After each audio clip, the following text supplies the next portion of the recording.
Hi guys, we're here for another episode of Oro Culture. Siyempre kasama rin Brian ko na. And guys, eto, usapang love life mga kaoto. Ako excited na ako. So tara, kilalanin natin. Sir, sino po sila sir? Ako nga pala si Gino Taratala, owner ng 1998 Love Life Euro 2 Inspired. Yun, Euro to inspire. Ito, sa wakas boss, nakita na rin. Oo nga, natuloy din. Natuloy dito ako Sir Gino. Boss Gino, syempre dito sa Auto Culture, okay lang po ba? Check natin interior, exterior, tsaka engine bay. Okay lang po ba boss? Okay naman sir, okay. Okay na okay, palaban ng Sir Gino. So ito, boss, talab dito, buksan na natin yung interior, boss. Sige, yan, buksan muna natin to. Yan.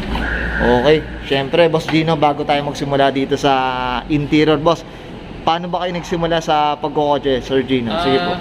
Yun, the usual, yung mga nung maliit pa ako, mahilig sa Matchbox. Tapos yung father ko din, yung late father ko, mahilig sa sasakyan.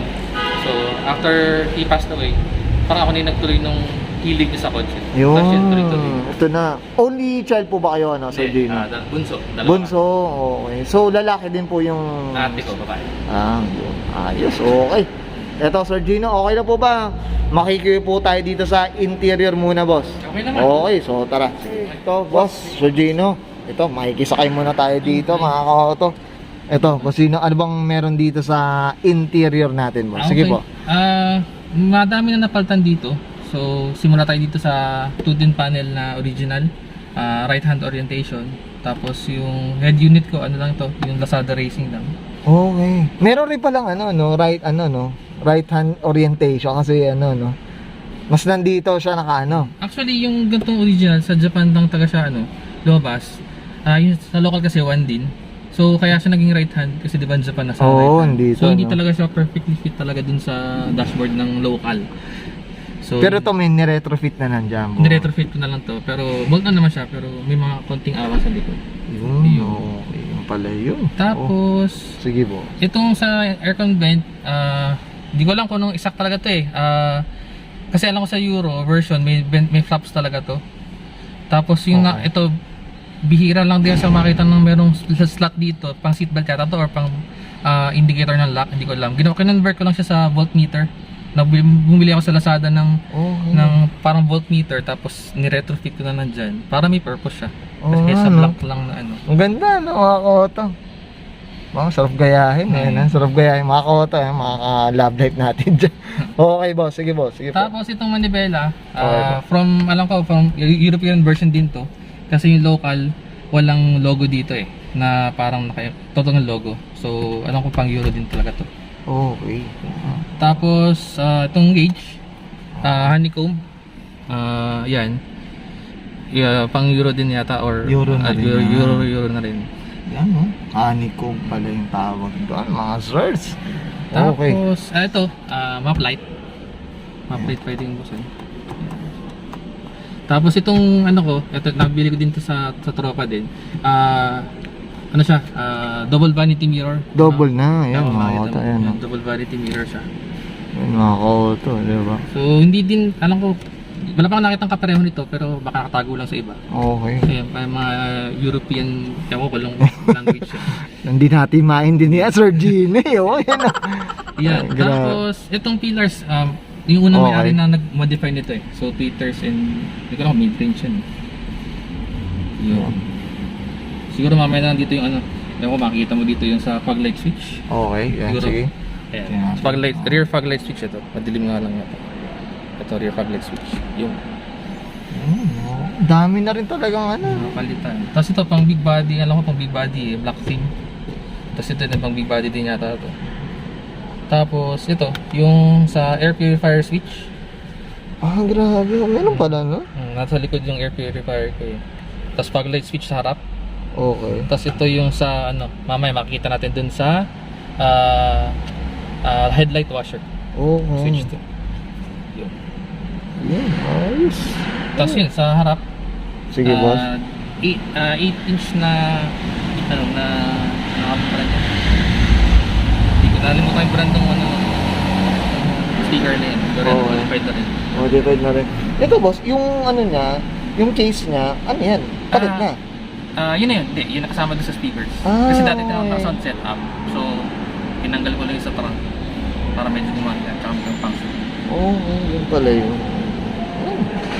Tsaka, ganda nung ano. Ito, boss. Ito kasi alam ko pang Rosso to eh, pure inspired din Rosso. Pero alam ko, based on sa mga sinasabi sa akin, itong gantong tela is pang Euro 1. So, dahil kasama na siya sa auto na binili ko, so tinanggap ko na. Kasi Tinanggap Euro na. 1. Hindi pa rin siya stock, so medyo upgraded pa. Upgraded na rin. Yun ang kagandahan doon. Okay, yan. Makita na flex lang natin dito sa likod. Yeah. Tapos yun, yung sa gitna, yung air purifier. Ayan, air purifier. Yan. Ganda, no? Balang talaga, malinis lang boss eh, ng Sir Gino. Clean look lang, clean look. Clean look lang din. Okay. Okay ka na, Boss Gino. Dito sa interior natin, ako very curious na ako. Exterior naman tayo mga koto. So tara, check natin. Boss Gino, dito tayo sa exterior, boss. Anong meron dito, boss? Sige, boss. So ito yung European 2 or Euro 2 inspired na harap. So kung magbubuo kayo ng ganito, palit ng hood, ng headlight pillar, ng grill, tapos ng fenders, tapos ng clearance light. Tapos yun, bumper din. So ito, may dalawang klase kasi ng ang pagkakaalam ko may dalawang klase ng grill ng pang Euro. Alam ko sa Euro talaga may parang 4 legs, 4 legs, 3 lines yun. So ito fit din naman. So yeah, yung nakalagay din. Ito yung parang yung tinatawag na honeycomb. Honeycomb na grill. Okay. Tapos ito, working na headlight washers. Okay. So yun, pag yung kayo ng switch, pag pinindot mo yun, may sisir dito na tubig. Tubig. Yan. Ganda rin talaga pag may headlight washer, Sir Gino. Kasi yan, OEM na fog lights. Okay. Yung kasi may depo, ito yung fog lights. Tapos to, fiberglass na chin. Copy lang. Okay. Pero ganyan din yung tsura niya. Ganyan din yung tsura. Ganyan din yung tsura. Ayan. Yeah, tapos, ayun, ewan ko kung aftermarket ito na hot lid holder. Okay. Para at least iwas UP, no? Tama ba, Sir Gino? Iwas yung tape. Okay. Ito, Boss Gino, regarding sa kulay natin, boss.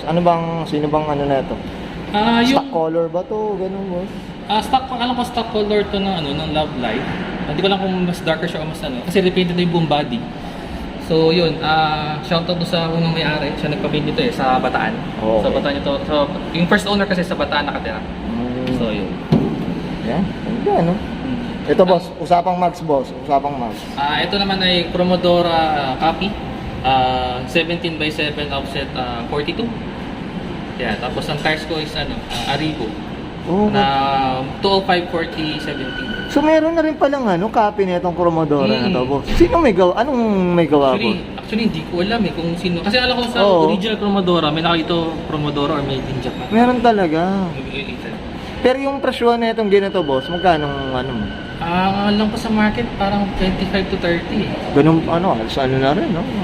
Nung nakuha ko yung auto, naka-16 siya na Promodora din. Okay. Na original made in Italy. Kaya lang hindi ko siya feel kasi mas maganda kasi para sa akin ng Euro na 7. Okay. So, yung dati kong auto, dito ko nalagay. Yeah, din na. Ayan, mga ka-auto, 205/40 R17, mga auto. Tapos yun, Toyota na Chick Light. White version. Yun. Ito, boss, yung salamin nila, boss, ano ba to? Salamin to stock lang. Meron pa ako, yung dati kong auto, naka-brown glass so hindi ko siya napalipat. So, lilipat ko na siguro some other time. At least may pinagkukuha ng palipat lang no? Palipat lang. Parang parang kinakahoy mo, Sir Gino yung isa. Akin naman din yun. Tapos yung side skirt, meron ako sa bahay, hindi ko pa lang napapinturahan. Hindi tinatakot ako ikabit Kaya, paparto na lang natin, Sir Gino. Sige. Parto na lang natin. Okay, dito, boss, usapang boss? Sa likod naman, naka-disc brake na siya. Alam ko galing siyang Toyota Levin. So yun, converted na rin siya. Na Toyota Levin yung rear disc brake. Ayan. Natin. Medyo hirap din humanap. Meron man medyo. Ito, Bolto na yun, boss. Bolto naman. Bolto. Okay. Kasi ABS type siya. Kasi pag GLX siya, ABS type. Kasi dalawa yun. Isang non-ABS at isang ABS. Yun. At least may ABS na rin no? Okay, yan mga auto. Linis lang. Ito. Ako dito, excited ako dito sa likod Ito. Boss, ito. Ano mong meron dito sa likod natin? Yun, ito sa likod, stock na Cat Eye 2000 model up na GLI na taillights saka garnish. Tapos itong Linea Sol So, pang Euro din to. Hindi ko lang kung Euro 1 yan o Euro 2. So, pa-comment down below Yan na oh, sa video. comment na kayo mga ka-auto. Yung Euro 1 na yan o Euro 2 yan. Tapos, itong 2-piece na rear bumper. So, ayan, 2-piece siya. May iba kasi, pinipinturahan lang. So, yun. Ito, binibili talaga to ng separate. Separate talaga. Bukod yung bili dito, bukod yung bili dito. Sige, dun na ako sa pintura, boss. Dun na. Yan. Boss, eto, muffler, boss. Eto, anong Ayun. muffler? So, ito ay, galing Levin. Twin muffler siya. So, isa sa liwa, isa sa kanan. Yan, no? So, ang alam ko bot to sa basta sa Toyota B-body tsaka 111 eh. Hindi ko lang alam Oo. kung saan. Yun, pa-comment down below na lang kung Yan, oh, okay na. Sa mga purista dyan, tama ba, boss? Yan, mga ka-auto. Yan, oh. Flex ko lang. Ayan sa mga auto, gusto ko yung twin map pag sa Toyota rin tayo. Ganda rin tayo. Tapos ito, yung may rear fog lights. Okay. Yung kanina na switch. So, ito yung rear fog lights dito. Oo, yun pala yung switch na yun. So, kung gusto mo, pwede ito pilagan mo yan para makita. Yan, okay naman. Ayos. Okay. Okay ka na, boss Gino dito? Okay na, okay. Okay, so tara check naman natin yung engine bay. Sir Gino, anong meron dito, boss? Sige po. Okay, so simula muna tayo dito sa cooling plate ang tawag nila dito eh. So cooling plate. Tapos ito, JDM or original na rad cap. Tapos ito, banda rito, TRD na high tension wires.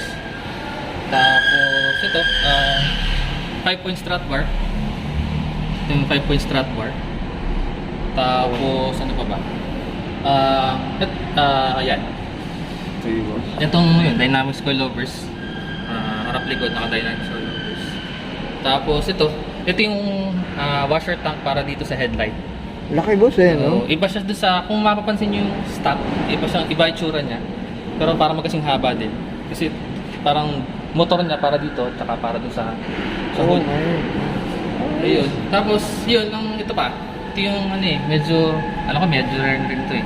Toyota na original na hood dampers. So, kung makikita nyo sa aftermarket, may mga ganito, kaya mas manipis. Ito kasi yan, may Toyota. Oo. Hindi, tsaka makapal, no? Laki, no? Yun. Laki ng tangke, eh. Yun. Ano? Yan lang naman. Tapos yun. Tsaka linis, no? The rest, stock na siya. Stock na. Tsaka yung mga auto, iba lang talaga pag malinis lang din talaga, no? Malinis, tsaka yung mga parts nasa ayos. Mga tugma, di ba? Gusto sanang din, itong battery kasi, medyo diniscount na tayo ng tropa kay Mac Tires. Okay. So, yun. So, Oh. shoutout kay Mac Tires doon sa salamat doon sa discount sa battery. Yan, no?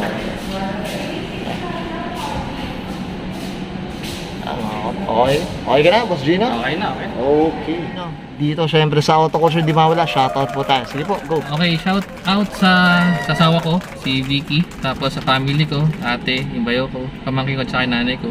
Tapos yung tropang Corolla, TCCP, Southside. Yun, mga admin doon, si Kat, si RP. Tapos yung sabi ng office mate ko, yung sila Bert, sila Roy Angel, yun, sila Not, sila Tolitz. Tapos sila Joven, tsaka yun, sila Bruce, sila Lane, yung yun. So, okay na. Tsaka yung lahat ng Corolla community, lahat ng car community, shoutout sa inyo lahat. Yan, and many to mention, tama ba? Ayun. Tapos special, shoutout yung Sige, boss. yung page ko, okay lang. Ay, sige boss. Ayun, Sige GV po. Car Parts, yun. Meron tayong page doon na mga online, malilit na parts. Kung Yan. sakaling gusto nyo, yun, visit nyo na lang. Yan, about Toyota rin ba yan, boss? O, Toyota Nixo, Mags. Any, basta mahilig ka sa auto, ganun lang. Yun. Okay ka na, Boss Gino? Okay na sir, maraming salamat. Okay, so guys, this is Brian ko na answered Gino. Tala-tala para sa kanang 1990 Toyota Corolla Love Life Euro 2 inspired, and this is Oro.